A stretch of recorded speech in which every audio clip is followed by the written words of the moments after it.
Activate Your Introvert, the weekly show to help leaders build performance by understanding introversion.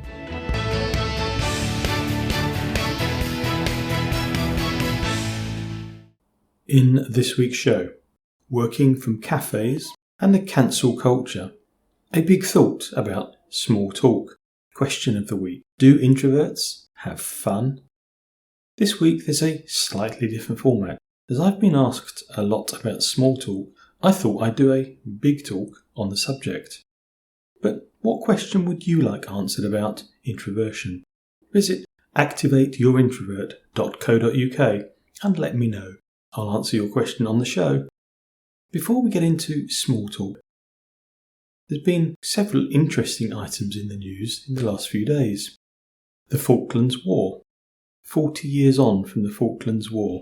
For me, it was one of those can you remember where you were at the time moments. I remember seeing the cover of The Sun whilst in a changing room that smelt a lot of sweat.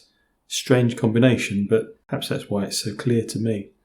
According to the Times, 40% of young people don't know about this war. Part of me is shocked, and part of me wonders when things should leave our collective memories.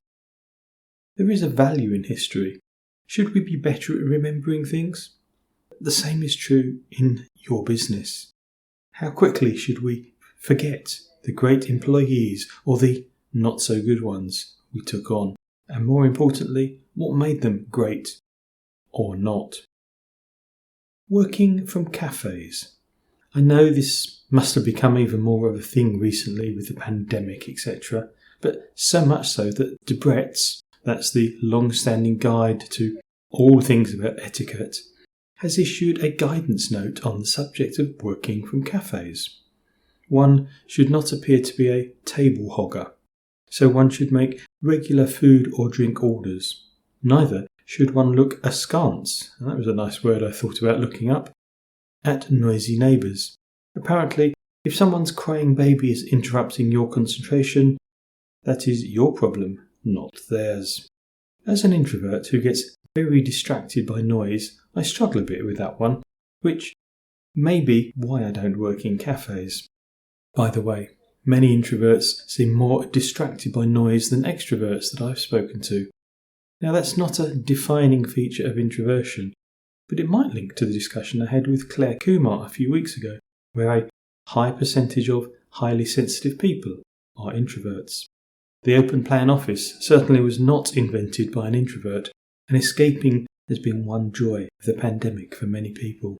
How do you help your staff to concentrate, especially in the office? Give me a call about how you can help noise-sensitive introverts. Woke and cancel culture continues to be in the news.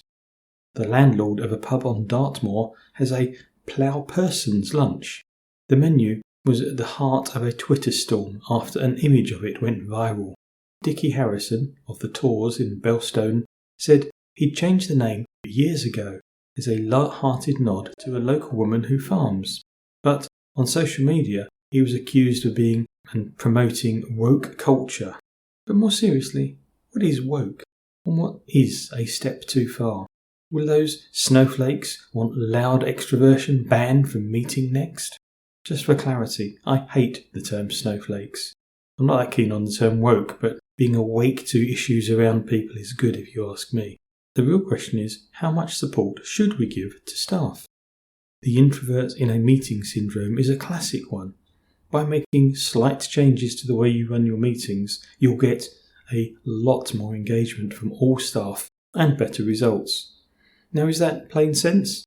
Or would some people say it's too far, and is one being woke?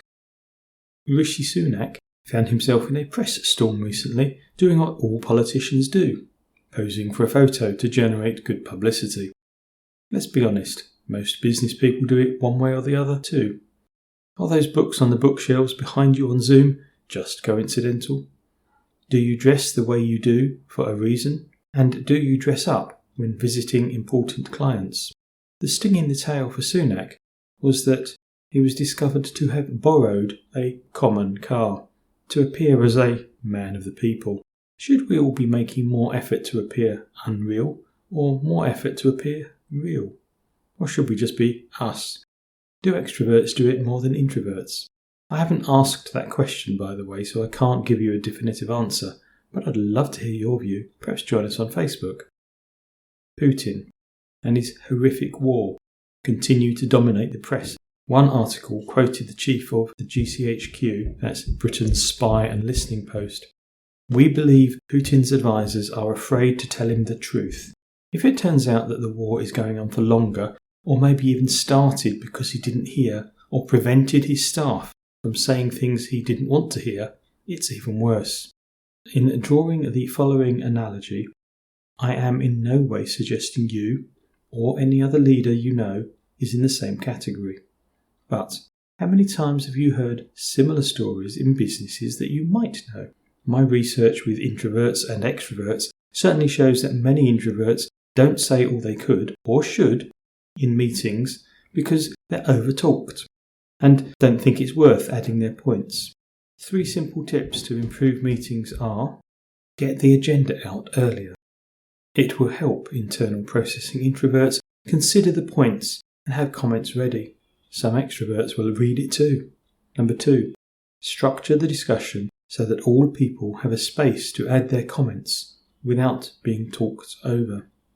And number 3, remember that the benefit of a team is the rich variety of views, so listen to them, even if you choose not to act on them.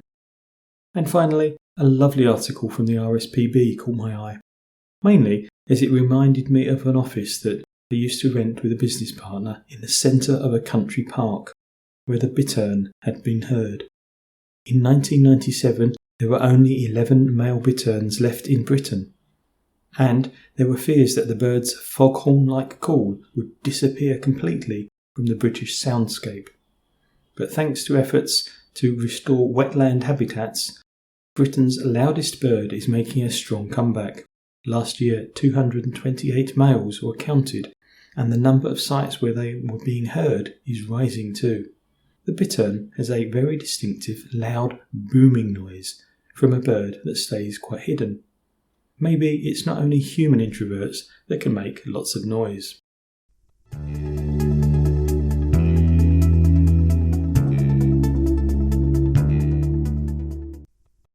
This week, there is no guest. It's just me. I'm going to talk about something that puts many people, and certainly many of your team, on the back foot. 5 big points to improve small talk. Small talk is something that seems to excite many people. A recent post on LinkedIn had people jumping up and down saying how important it is, implying that those who dislike it are missing out. True. That those who dislike it are just finding excuses. Not so true. That we should just rename it and everything will be okay. And yet, how many people have you met who don't enjoy small talk? How many of them would be able to add more to their careers, their business, your customer service if they're in your team, your team's sales, or your team dynamics? On the subject of renaming it, small talk, this implies it's too small a subject to worry about, and yet small talk is an incredibly important conversational and social lubricant. Maybe it's so important we should call it big talk, but maybe big talk sounds too scary. Perhaps we could aim for medium talk, but maybe that involves too many dead bodies and darkened rooms. Maybe I'll just move on. So in the next few minutes, I want to talk about why does a small thing create so much angst? What can you do to help your team be better at small talk? What's the connection between small talk and introversion? And some questions to help introverts into a conversation. And finally, escaping the conversation and this week's show. What is small talk? Small talk is conversation where people talk without getting into a deep or complicated conversation. It's small as they talk about unimportant things. It can help fill silence and allow people to feel more comfortable and friendly with each other, or not. In that way, it's a conversational lubricant so you can move on to big talk, which means small talk has a very big purpose. It's also called phatic communion, to maintain social relations rather than just exchange meaning. In other words, it's about social bonding, not just communication. Another reason for it being so important. Most conversations are mixtures of words and behaviour. Speaking communicates information or ideas. The meaning, semantic content, is what those words mean. The social context affects if the words are acceptable or not, and that's a behavioural thing. Many introverts don't like strong, egotistical behaviour and are aware of their internal processing gap when it's filled by other people. Social behaviour relies on your tone, your body language, the setting, as well as your words, of course. Why does such a small thing create so much angst? Many people say small talk is vacuous and inauthentic. There's a perception that people are saying things to pass the time and make up things to impress others. Making up stuff for effect isn't helpful in any conversation, small or big. Maybe it's those people who need avoiding or challenging rather than small talk itself. For some, it's not about liking or disliking small talk. It's about suddenly being unable to carry on the discussion and wanting an emergency button to just take you away. And that's much more about the introvert and people energy. Many people who dislike small talk are introverted. In fact, 70% of introverts I've asked are people that don't like small talk. But 20% of extroverts don't like it either. Two important things about introversion we've just touched on. People energy. Most introverts are de-energized spending time with people, where being in a group of people energizes most extroverts. Internal processing. Most introverts think to talk, and extroverts talk to think. Introverts will try and give a complete, accurate and well-structured answer before saying anything.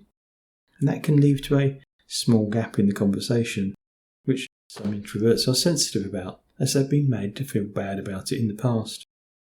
As an extroverted leader, you can help by allowing for that internal processing gap, become better at listening and asking questions that help people into the conversation. I'm often asked, how could I encourage introverts into a conversation? I'm not a fan of having a long, pre-prepared list of questions. It's not a great tactic because it makes you focus on the next question and not the answer. And as the purpose of asking is, presumably, to engage in small talk or conversation for a purpose, interrogation questions are no good. But one or two might help. For example, this is a great event. I love the... Pick anything from the room, or the setting, or the food. What's your favourite part of the event? Now, of course, that needs adapting for the setting. As I said, it could be about the room, the buffet, the speaker you've just listened to, any shared element of where you both are. It needs no preparation and no memory. It's relying on that shared nature of it, and you giving away your answer too. How about, what's the best thing that happened to you during the pandemic?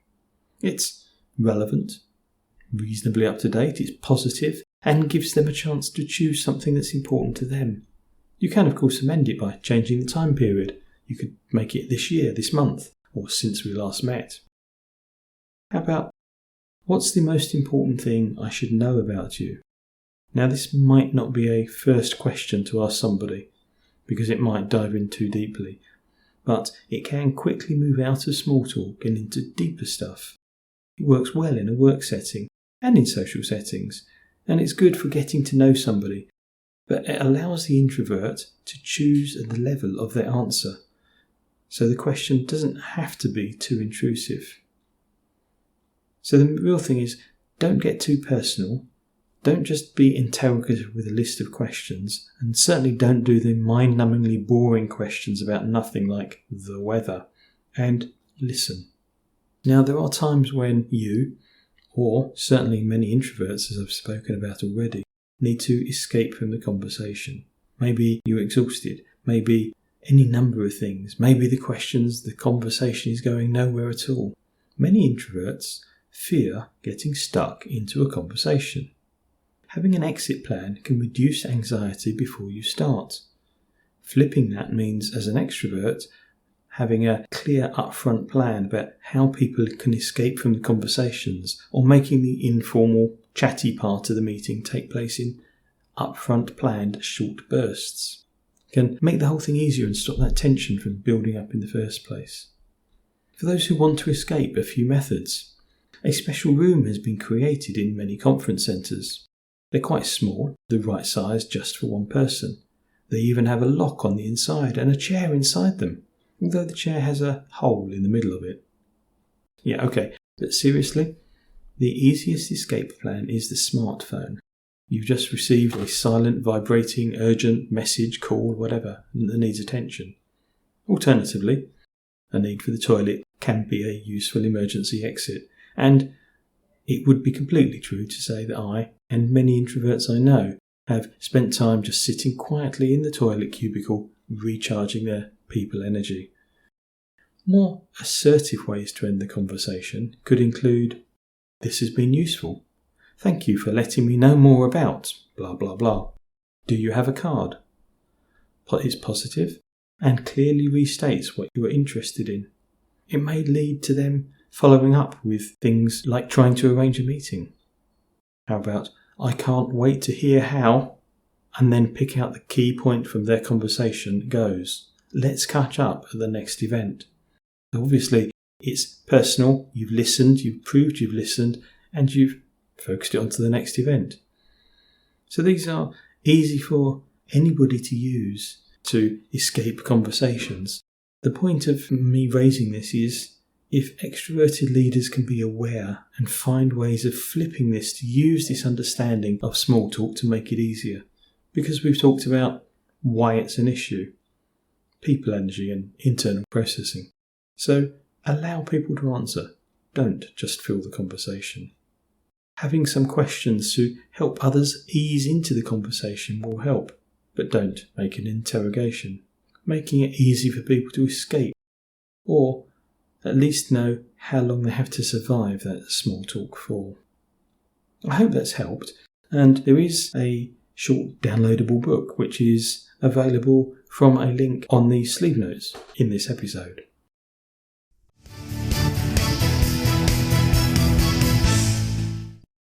Question of the week. Do introverts have fun?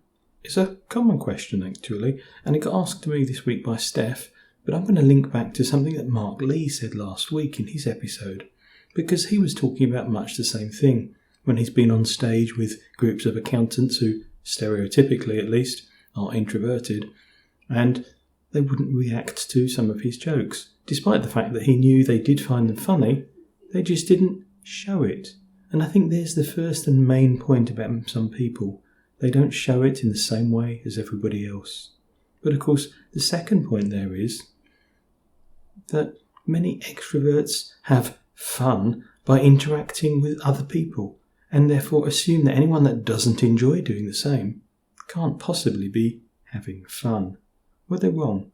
Introverts do have fun, but perhaps not show it or enjoy it or talk about it in the same way.